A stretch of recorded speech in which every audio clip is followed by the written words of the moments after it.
Rail line পেরোনোর সময় পুলকারে ধাক্কা ট্রেনের।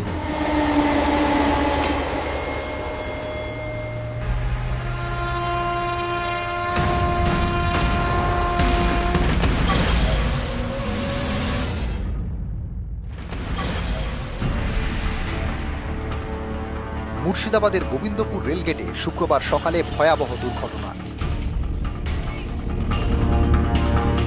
বেশ কয়েকজন পড়ুয়ার মৃত্যু।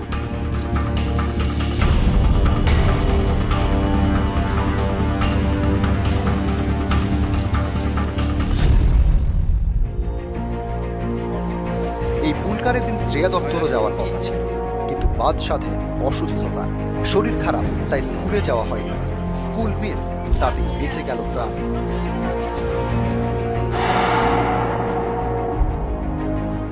শরীরটা একটু খারাপ, আর এমনিও আমার মন চাইছিল না যে স্কুলে যাক আজকে। আমি বললাম ওকে, কাল রাত্রেও জিজ্ঞেস করলো যে মা স্কুলে যাবো কিনা, তো আমি বললাম আজকে আর যেতে হবে না, পরের দিন থেকে যাবা তুমি, শরীরটা ঠিক হলে। এখন কি মনে হচ্ছে? এখন মনে হচ্ছে না পাঠিয়ে আমি খুব, মানে কি বলবো, খুব ভালো করেছি, ভগবান রক্ষা করেছে আমার মেয়েকে।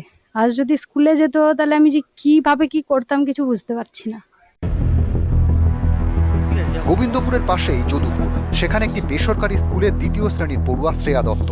বৃহস্পতিবার রাত থেকেই শরীর খারাপ, তাই স্কুলে না পাঠানোর সিদ্ধান্ত পরিবারের।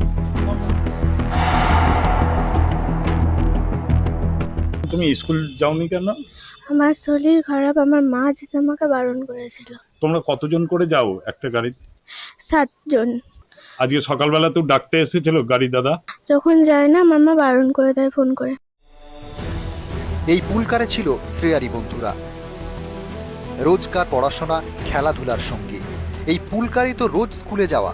এদিনও স্কুলে গেলে এই পুলকারেই থাকার কথা ছিল শ্রেয়ার। শ্রেয়া স্কুলে যায়নি, বন্ধুরা গেল। পথেই ঘটে গেল মর্মান্তিক দুর্ঘটনা, মুছে গেল কিছু নাম, বন্ধু হারালো শ্রেয়া। মেয়েকে পাঠাননি, তার জন্য ঈশ্বরকেই ধন্যবাদ দিচ্ছেন। ক্যামেরায় রাকিবুল ইসলামের সঙ্গে প্রণব বন্দ্যোপাধ্যায়, নিউজ 18 বাংলা, কর্ণ শুভ।